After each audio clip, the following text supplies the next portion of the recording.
ಸ್ನೇಹಿತರೆ, ಮೀಡಿಯಾ ಮಾಸ್ಟರ್ಸ್ಗೆ ಸ್ವಾಗತ ಸುಸ್ವಾಗತ. ಗೆಳೆಯರೆ, 2025-26ರ ಕೇಂದ್ರ ಬಜೆಟ್ ಅನುಮೋದನೆಗೊಂಡಿದೆ. 50 ಲಕ್ಷ ಕೋಟಿಗೂ ಅಧಿಕ ಮೊತ್ತದ ಈ ಬಜೆಟ್ ಅಲ್ಲಿ ಇನ್ಕಮ್ ಟ್ಯಾಕ್ಸ್ ರಿಲೀಫ್ ಅನ್ನೋದು ತುಂಬಾ ಮುಖ್ಯವಾಗಿ ಕಾಣ್ತಾ ಇದೆ. ಈ ಬಾರಿ ಕೇಂದ್ರ ಸರ್ಕಾರ ಮಧ್ಯಮ ವರ್ಗಕ್ಕೊಂದು ದೊಡ್ಡ ಕೊಡುಗೆಯನ್ನು ಕೊಟ್ಟಿದೆ. ಆದರೆ ಈ ಬಾರಿಯ ಬಜೆಟ್ ಅಲ್ಲಿ ರಕ್ಷಣಾ ವಲಯಕ್ಕೆ ಬೇಕಾಗಿರುವ ಹಣ ಸಿಕ್ಕಿಲ್ಲ ಅನ್ನೋ ಮಾತುಗಳು ಕೇಳಿ ಬರ್ತಾ ಇವೆ. ಆತ್ಮನಿರ್ಭರ ಭಾರತ ಮತ್ತು ಮೇಕ್ ಇನ್ ಇಂಡಿಯಾಗಳಿಗೆ ಇನ್ನಷ್ಟು ಸ್ಫೂರ್ತಿ ಸಿಗಬೇಕಿತ್ತು, ಆದರೆ ಅದು ಸಾಧ್ಯ ಆಗಿಲ್ಲ ಅನ್ನೋ ಅಭಿಪ್ರಾಯ ವ್ಯಕ್ತ ಆಗ್ತಾ ಇದೆ. ಹಾಗಾದ್ರೆ ರಕ್ಷಣಾ ವಲಯಕ್ಕೆ ಸಿಕ್ಕಿರೋ ಅನುದಾನ ಎಷ್ಟು? ಇದರಲ್ಲಿ ಯಾವ ಯಾವ ವಿಭಾಗಕ್ಕೆ ಎಷ್ಟೆಷ್ಟು ಹಣ ಖರ್ಚಾಗುತ್ತೆ? ಈ ಬಾರಿ ಭಾರತದ ರಕ್ಷಣಾ ವಿಭಾಗದ ಪರ್ಚೇಸಿಂಗ್ ಪವರ್ ಎಷ್ಟಿದೆ ಅನ್ನೋದ್ರ ಬಗ್ಗೆ ಒಂದಷ್ಟು ಮಾಹಿತಿಯನ್ನ ನಾವಿಲ್ಲಿ ನೋಡೋಣ.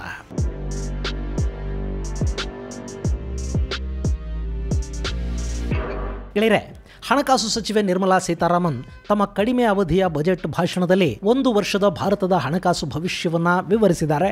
1 ಗಂಟೆ 14 ನಿಮಿಷಗಳ ಅವಧಿಯ ಈ ಭಾಷಣ ಮಧ್ಯಮ ವರ್ಗ, ಎಂಎಸ್ಎಂಇ, ಏವಿಯೇಷನ್, ಟೂರಿಸಂ, ಕೃಷಿ, ಮೆಡಿಕಲ್ ಹೀಗೆ ನಾನಾ ಕ್ಷೇತ್ರಗಳ ಕಡೆಗೆ ಒಂದಷ್ಟು ಗಮನವನ್ನು ಹರಿಸಿದೆ. ಇದೇ ವೇಳೆ ಜನಸಾಮಾನ್ಯರ ಸಾರಿಗೆ ಅನ್ನಿಸಿಕೊಂಡಿರುವ ಮತ್ತು ಸರಕು ಸರಂಜಾಮುಗಳ ಸಾಗಾಟಕ್ಕೆ ದೊಡ್ಡ ಕೊಡುಗೆಯನ್ನು ಕೊಡೋ ರೈಲ್ವೆಗೆ 2.52 ಲಕ್ಷ ಕೋಟಿಯನ್ನು ಮೀಸಲಿಡಲಾಗಿದೆ. ಹಾಗೆ ಮತ್ತೊಂದು ಪ್ರಮುಖ ವಲಯ ಅಂದ್ರೆ ಅದು ರಕ್ಷಣಾ ವಲಯ. ಅದಕ್ಕೆ ಈ ಬಾರಿ ಬಜೆಟ್ ಅಲ್ಲಿ ಒಟ್ಟು 6,81,210 ಕೋಟಿ ರೂಪಾಯಿಗಳನ್ನು ಮೀಸಲಿಟ್ಟಿದ್ದಾರೆ. ಸ್ನೇಹಿತರೆ, ಭಾರತ ಸದ್ಯದ ಮಟ್ಟಿಗೆ 3 ಶತ್ರುಗಳನ್ನು ಎದುರಿಸಬೇಕಾದ ಅನಿವಾರ್ಯತೆಗೆ ಬಿದ್ದಿದೆ. ಒಂದು ಕಡೆ ಚೈನಾ, ಮತ್ತೊಂದು ಕಡೆ ಪಾಕಿಸ್ತಾನ ಈ ಹಿಂದಿನಿಂದಲೂ ಭಾರತವನ್ನ ಕಾಡ್ತಾ ಇವೆ. ಇನ್ನು ಈಗಂತೂ ಬಾಂಗ್ಲಾದೇಶ ಕೂಡ ಭಾರತದ ವಿರುದ್ಧ ಮಾತಾಡೋದಕ್ಕೆ ಶುರು ಮಾಡಿದೆ. ಅವರು ಪಾಕ್ ಸೈನ್ಯದ ಸಹಾಯವನ್ನು ಪಡ್ಕೊಂಡು ಭಾರತವನ್ನ ಕೆಣಕುವ ಸಂಚು ಮಾಡ್ತಾ ಇದ್ದಾರೆ. ಅವರ ಹಿಂದೆ ಕೂಡ ಚಿತಾವಣೆ ಮಾಡೋದಕ್ಕೆ ಚೀನಾ ನಿಂತಿದೆ. ನೇಪಾಳ ಮತ್ತು ಶ್ರೀಲಂಕಾಗಳನ್ನ, ಮಾಲ್ಡೀವ್ಸ್ ಅನ್ನ ಕೂಡ ಚೈನಾ ಆಗಾಗ ಭಾರತದ ವಿರುದ್ಧ ಎತ್ತು ಕಟ್ತಾ ಇರುತ್ತೆ. ಇಲ್ಲಿ ಈ ದೇಶಗಳು ಭಾರತದ ವಿರುದ್ಧ ದಾಳಿ ಮಾಡಿಬಿಡುತ್ತವೆ ಅಂತಲ್ಲ, ಆದರೆ ಭಾರತ ಶಾಂತಿಯುತವಾಗಿರಬೇಕು ಮತ್ತು ಏಷ್ಯಾದಲ್ಲಿ ಯಾವ ಅನಾಹುತವೂ ಆಗಬಾರದು ಅಂದರೆ ಭಾರತದ ಸೇನೆ ಸಶಕ್ತವಾಗಬೇಕು, ಭಾರತದ ಆಯುಧ ಶಕ್ತಿ ಹೆಚ್ಚಾಗಬೇಕು, ಡೆಟರೆನ್ಸ್ಗೆ ಭಾರತ ಹೆಚ್ಚು ಇಂಪಾರ್ಟೆನ್ಸ್ ಅನ್ನು ಕೊಡಬೇಕು. ಇದಕ್ಕಾಗಿ ಭಾರತ ಸಾಕಷ್ಟು ಆಯುಧಗಳನ್ನು ಖರೀದಿ ಮಾಡಬೇಕಾದ ಅಗತ್ಯ ಇದೆ. ಅದಕ್ಕಾಗಿ ಹೆಚ್ಚಿನ ಪ್ರಮಾಣದ ಬಜೆಟ್ ಕೂಡ ಬೇಕಾಗುತ್ತೆ. ಹಾಗೆ ನೋಡಿದರೆ ಇವತ್ತಿಗೂ ಕೂಡ ಭಾರತೀಯ ವಾಯುಪಡೆಗೆ ಬೇಕಾದ 114 ಏರ್ಕ್ರಾಫ್ಟ್ಗಳನ್ನು ಕೊಡೋದಕ್ಕೆ ಸರ್ಕಾರಕ್ಕೆ ಸಾಧ್ಯ ಆಗ್ತಾ ಇಲ್ಲ. ನಾವು ಮೇಕ್ ಇನ್ ಇಂಡಿಯಾ ಅಂತ ಹೇಳಿಕೊಳ್ತಾ ಸ್ವದೇಶಿ ಯುದ್ಧ ವಿಮಾನಗಳ ತಯಾರಿಯನ್ನು ವಿಳಂಬ ಮಾಡ್ತಾ ಇದ್ದೀವಿ, ಖರೀದಿಯನ್ನು ಕೂಡ ಮಾಡ್ತಾ ಇಲ್ಲ. ಇಲ್ಲಿ ಸ್ವದೇಶಿ ಯುದ್ಧ ವಿಮಾನ ಅನ್ನೋದು ಒಂಥರ ಮೂಗಿಗೆ ತುಪ್ಪ ಸವರೋ ಕೆಲಸದ ಥರ ಕಾಣ್ತಾ ಇದೆ. 10 ವರ್ಷಗಳ ಹಿಂದೆ ಆರ್ಡರ್ ಕೊಟ್ಟ ತೇಜಸ್ ಯುದ್ಧ ವಿಮಾನಗಳನ್ನು ಇನ್ನೂ ಕೂಡ HAL ಸಂಪೂರ್ಣವಾಗಿ ಸೇನೆಗೆ ಕೊಟ್ಟಿಲ್ಲ. ಹೀಗಿರುವಾಗ ಭಾರತೀಯ ವಾಯುಪಡೆಯನ್ನು ಗಟ್ಟಿ ಮಾಡೋದು ಹೇಗೆ? ಹಾಗೆಯೇ ಭಾರತೀಯ ಸೇನೆಗೆ ಅತ್ಯವಶ್ಯಕವಾಗಿ ಬೇಕಾದ ಸೇನಾ ವಾಹನಗಳು, ಅತ್ಯಾಧುನಿಕ ರೈಫಲ್ಗಳು, ಶೆಲ್ಲುಗಳು, ಬುಲೆಟ್ ಪ್ರೂಫ್ ಜಾಕೆಟ್ಟುಗಳು, ಹವಿಟ್ಜರ್ಗಳನ್ನು ಕೂಡ ಹೆಚ್ಚಿನ ಪ್ರಮಾಣದಲ್ಲಿ ಖರೀದಿ ಮಾಡಬೇಕಾದ ಅಗತ್ಯ ಇದೆ. ಇಲ್ಲಿ ನಾವು ಅಕ್ಕಪಕ್ಕದ ದೇಶಗಳ ಜೊತೆ ಮಾಡೋ ಯುದ್ಧಕ್ಕಿಂತ ಹೆಚ್ಚಾಗಿ ಭಯೋತ್ಪಾದನೆಯ ವಿರುದ್ಧ ದೇಶದ ಒಳಗೆ ಮಾಡೋ ಯುದ್ಧನೇ ದೊಡ್ಡದು. ಕಾಶ್ಮೀರದಲ್ಲಿ ಸೇನೆ ಪ್ರತಿ ಕ್ಷಣವೂ ಉಗ್ರರ ಜೊತೆ ಹೋರಾಡ್ತಾ ಇರಬೇಕಾಗತ್ತೆ. ಈ ಸಂದರ್ಭದಲ್ಲಿ ಅವರಿಗೆ ಮೈನ್ಸ್ ಪ್ರೂಫ್, ಬಾಂಬ್ ಪ್ರೂಫ್ ವಾಹನಗಳು ಬೇಕಾಗತ್ವೆ. ಅವುಗಳನ್ನು ಅಗತ್ಯ ಪ್ರಮಾಣದಲ್ಲಿ ಒದಗಿಸಿದ್ರೆ ನಮ್ಮ ಸೈನಿಕರ ಅನ್ಯಾಯದ ಬಲಿದಾನಗಳು ತಪ್ಪುತ್ತವೆ. ಇನ್ನು ಉಗ್ರರ ವಿರುದ್ಧದ ಕಾರ್ಯಾಚರಣೆಗಳಿಗೆ ಡ್ರೋನ್ಗಳ ಬಳಕೆಯನ್ನು ಹೆಚ್ಚು ಮಾಡಬೇಕು. ಗಡಿಯಲ್ಲಿ ಗಸ್ತಿಗೆ ರೋಬೋಗಳನ್ನ, ಸಿಸಿ ಕ್ಯಾಮೆರಾಗಳನ್ನ ಹೆಚ್ಚಿನ ಪ್ರಮಾಣದಲ್ಲಿ ಬಳಸಬೇಕು. ಶತ್ರುಗಳು ಕಳುಹಿಸುವ ಡ್ರೋನ್ಗಳ ವಿರುದ್ಧ ಆಂಟಿ ಡ್ರೋನ್ ಸಿಸ್ಟಮ್ ಅನ್ನು ಅಳವಡಿಸ್ಕೋಬೇಕು. ಗಡಿ ರಕ್ಷಣೆಯಲ್ಲಿ ತುಂಬ ಕೆಲಸಗಳು ಬಾಕಿ ಇವೆ. ಈ ನಿಟ್ಟಲ್ಲಿ ಭಾರತೀಯ ಸೇನೆಯನ್ನು ಸದೃಢಗೊಳಿಸ್ತಾ ಹೋಗಬೇಕಾಗತ್ತೆ. ಅದಕ್ಕೆ ಹಣವನ್ನು ಖರ್ಚು ಮಾಡಬೇಕಾಗತ್ತೆ.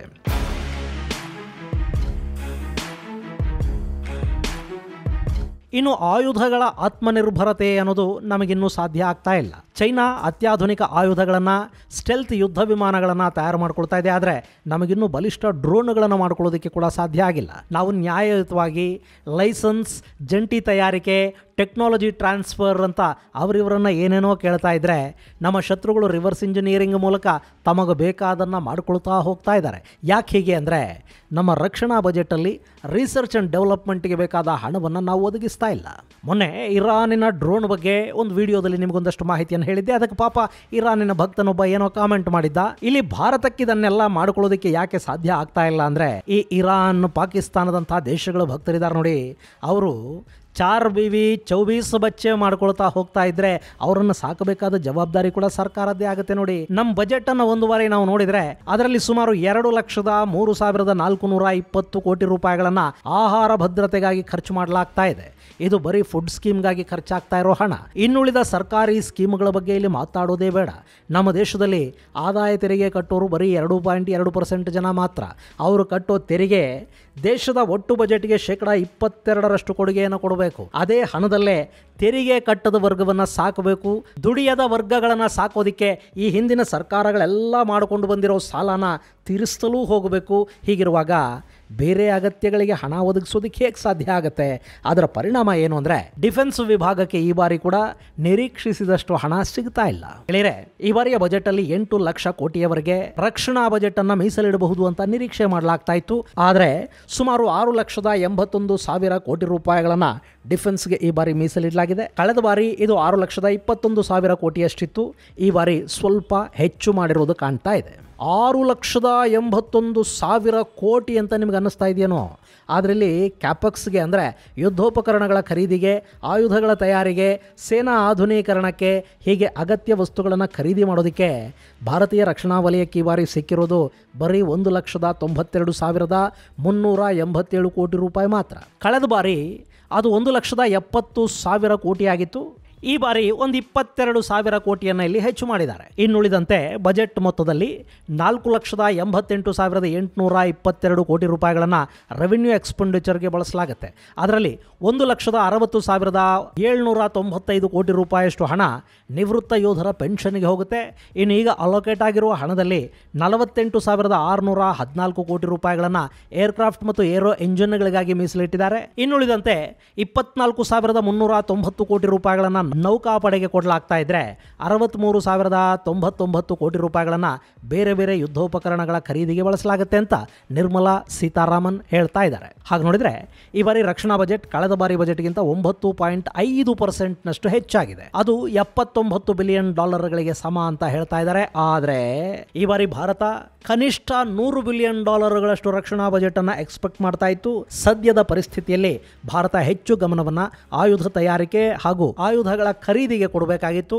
ಇದಷ್ಟೇ ಅಲ್ಲದೆ ಭಾರತ ಈಗ ರಕ್ಷಣಾ ರಫ್ತುದಾರ ದೇಶ ಕೂಡ ಆಗ್ತಾ ಇರೋದ್ರಿಂದ ಹೆಚ್ಚು ಹಣವನ್ನು ಹೂಡಿಕೆ ಮಾಡಿ ಅದರಿಂದ ಹೆಚ್ಚಿನ ಲಾಭವನ್ನು ಪಡೆಯೋ ಕಡೆಗೆ ಕೂಡ ಒಂದು ಸ್ವಲ್ಪ ಗಮನ ಹರಿಸಬೇಕಾಗಿತ್ತು. ಹಾಗೆ ಮಾಡಬೇಕು ಅಂದರೆ ರಿಸರ್ಚ್ ಆ್ಯಂಡ್ ಡೆವಲಪ್ಮೆಂಟ್ ಕ್ಷೇತ್ರಕ್ಕೆ ಹೆಚ್ಚು ಹಣವನ್ನು ಕೊಡಬೇಕು.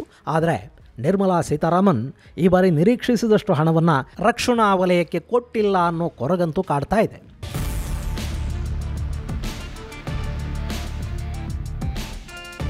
ಇನ್ನು ಆಯುಧಗಳ ಖರೀದಿ ಸೇರಿದಂತೆ ಬಂಡವಾಳ ವೆಚ್ಚಕ್ಕೆ ಸಿಗಲಿರುವ ಈ 1,92,000 ಕೋಟಿ ರೂಪಾಯಿಗಳಲ್ಲಿ 12,000 ಕೋಟಿ ರೂಪಾಯಿಗೂ ಹೆಚ್ಚು ಹಣವನ್ನು ಮಿನಿಸ್ಟ್ರಿ ಆಫ್ ಡಿಫೆನ್ಸ್ನ ಸಿವಿಲ್ ವಿಭಾಗಕ್ಕೆ ಕೊಡಲಾಗ್ತಾ ಇದೆ. ಅಂದರೆ ಸಿವಿಲ್ ಕಾಮಗಾರಿಗಳಿಗೆ ಅವರು ಆ ಹಣವನ್ನು ಬಳಸ್ಕೊಳ್ಳೋದಕ್ಕೆ ಸಾಧ್ಯ ಆಗುತ್ತೆ.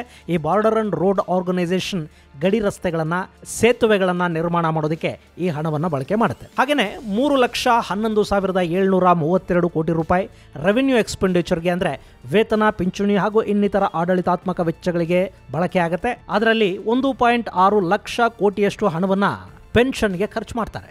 ಗೆಳೆಯರೆ, ಭಾರತದ ರಕ್ಷಣಾ ವಲಯ ದೊಡ್ಡದಾಗ್ತಾ ಹೋಗ್ತಾ ಇದೆ. ಕಳೆದ ವರ್ಷ ಭಾರತದಲ್ಲಿ ಒಟ್ಟು 1.26 ಲಕ್ಷ ಕೋಟಿಯಷ್ಟು ಮೊತ್ತದ ಡಿಫೆನ್ಸ್ ಎಕ್ವಿಪ್ಮೆಂಟ್ಗಳನ್ನು ಸಿದ್ಧ ಮಾಡಲಾಗಿತ್ತು. ಅದರಲ್ಲಿ 21,000 ಕೋಟಿಯಷ್ಟು ಪ್ರಮಾಣದ ಡಿಫೆನ್ಸ್ ವಸ್ತುಗಳನ್ನು ಎಕ್ಸ್ಪೋರ್ಟ್ ಕೂಡ ಮಾಡಲಾಯಿತು. ಇದು ಭಾರತದ ರಕ್ಷಣಾ ವಲಯಕ್ಕೆ ಒಂದಷ್ಟು ಬೂಸ್ಟ್ ಸಿಗುವ ಹಾಗೆ ಮಾಡ್ತಾ ಇದ್ದು ಈ ಕ್ಷೇತ್ರ ಕೂಡ ಇನ್ನಷ್ಟು ಹೆಚ್ಚಿನ ಹೂಡಿಕೆಗಳನ್ನು ಬಯಸ್ತಾ ಇದೆ.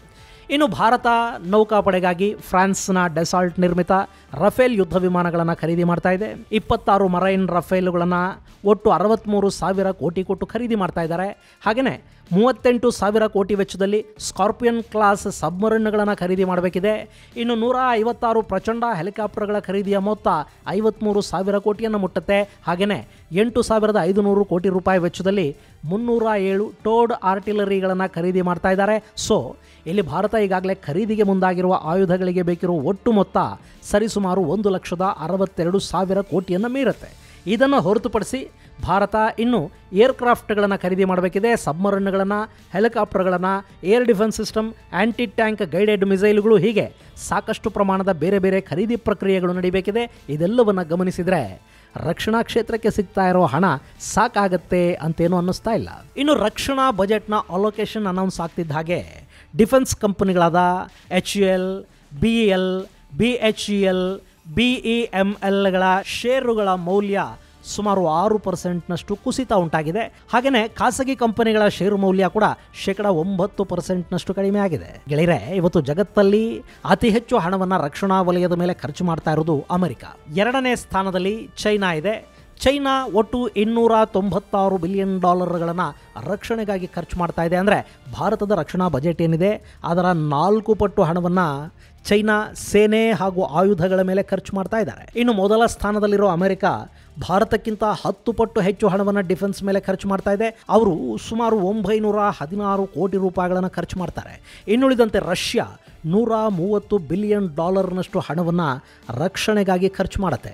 ಭಾರತ ಖರ್ಚು ಮಾಡ್ತಾ ಇರೋದು $79 ಬಿಲಿಯನ್. ಹೀಗಾಗಿ ಚೈನಾಗೂ ಭಾರತಕ್ಕೂ ಇಲ್ಲಿ ರಕ್ಷಣಾ ಬಜೆಟಲ್ಲಿ ಅಜಗಜಾಂತರ ವ್ಯತ್ಯಾಸ ಇದೆ. ಚೈನಾ ಜೊತೆ ಕಾಂಪೀಟ್ ಮಾಡಬೇಕು ಅಂತ ಅಲ್ಲದೆ ಇದ್ರು ಡೆಟರೆನ್ಸ್ ಅನ್ನ ಪಡಿಬೇಕು ಅಂದ್ರೂ ಕೂಡ ಭಾರತ ತನ್ನ ಡಿಫೆನ್ಸ್ ಬಜೆಟ್ ಅನ್ನ ಕನಿಷ್ಠ $100 ಬಿಲಿಯನ್ ವರೆಗೆ ಆದರೂ ಹೆಚ್ಚು ಮಾಡ್ಕೋಬೇಕಾದ ಅಗತ್ಯ ಕಾಣ್ತಾ ಇದೆ. ಅದು ಸಾಧ್ಯ ಆಗಬೇಕು ಅಂದರೆ ಸರ್ಕಾರ ತನ್ನ ಇನ್ನಿತರ ಖರ್ಚು ವೆಚ್ಚಗಳನ್ನು ಕಡಿಮೆ ಮಾಡ್ಕೋಬೇಕು ಅಥವಾ ತನ್ನ ಆದಾಯವನ್ನು ಇನ್ನಷ್ಟು ಹೆಚ್ಚು ಮಾಡ್ಕೋಬೇಕು. ಹಾಗಾಗಬೇಕು ಅಂದರೆ ಈ ದೇಶದ ಜನ ಕೂಡ ಪ್ರಾಮಾಣಿಕರಾಗಿರಬೇಕು. ಅದು ಹೇಗೆ ಸಾಧ್ಯ ಆಗತ್ತೆ ಅನ್ನೋದನ್ನ ಕಾದು ನೋಡಬೇಕಾಗಿದೆ. ಇದು ಗೆಳೆಯರೆ, ನಿರ್ಮಲಾ ಸೀತಾರಾಮನ್ ಅವರ ಬಜೆಟಲ್ಲಿ ರಕ್ಷಣಾ ವಲಯಕ್ಕೆ ಮೀಸಲಿಡಲಾದ ಹಣದ ಕುರಿತಾದ ಒಂದಷ್ಟು ಮಾಹಿತಿ.